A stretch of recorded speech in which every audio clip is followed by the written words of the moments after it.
ఓం నమో వెంకటేశాయ. NDA కూటమి ప్రభుత్వం, గౌరవ ముఖ్యమంత్రి నారా చంద్రబాబు నాయుడు గారు, గౌరవ ఉప ముఖ్యమంత్రి శ్రీ కొణిదెల పవన్ కళ్యాణ్ గారు, యువ నాయకులు లోకేష్ గారు స్పష్టంగా ఎన్నికల మేనిఫెస్టోలో పెట్టడం జరిగింది. ఎన్నికల ముందు కూడా చెప్పడం జరిగింది.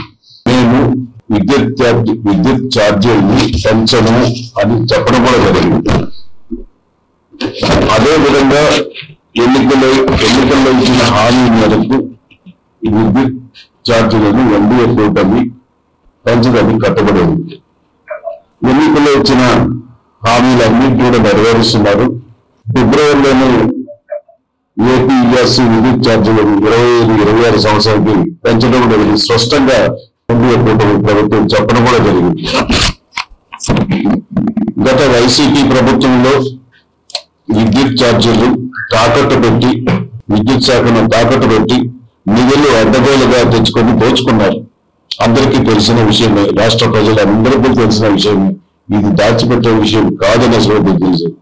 దీనికి తోడు విద్యుత్ సబ్సిడీ బకాయిలను డిస్కులకు అప్పటి వైసీపీ ప్రభుత్వం కూడా చెల్లించలేదు.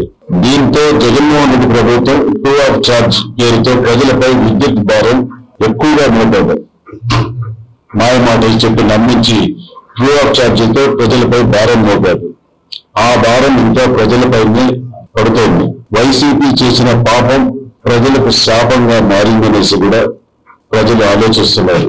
దొంగ ప్రజలపై ఫ్రీ ఆఫ్ ఛార్జీలు పెంచిన వైసీపీనే ఛార్జీలు ఎన్డీఏ కూటమి ప్రభుత్వం పెంచిందంటూ నిన్న జరిగిన దొంగ నాటకాలు,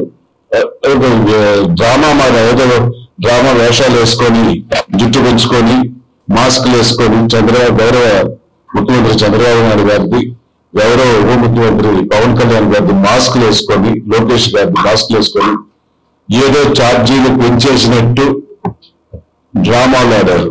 వీధి నాటకంగా ఆడారు. అది కూడా వినాయక్ సాగర్ మార్నింగ్ వాకింగ్ వాళ్ళందరూ కూడా ఉంటారనేసి వాళ్ళని పెట్టుకొనేసి వాళ్ళ జనాలు చూపించి ఈ టేబుల్ వేసి ఒక దొంగ నాటకాలు వేయడం జరిగింది. నేను వైసీపీ నాయకులకు, అభినవ్ రెడ్డికి ఒకటే చెప్తున్నాను, మొన్న ఎన్నికల్లో మీకు తగిన బుద్ధి చెప్పారు. ఇంకా మీకు అయినా ఈ వైసీపీ నాయకులకు, ముఖ్యంగా తిరుపతిలో భూమిని అభినవ్ రెడ్డికి ఇంకా బుద్ధి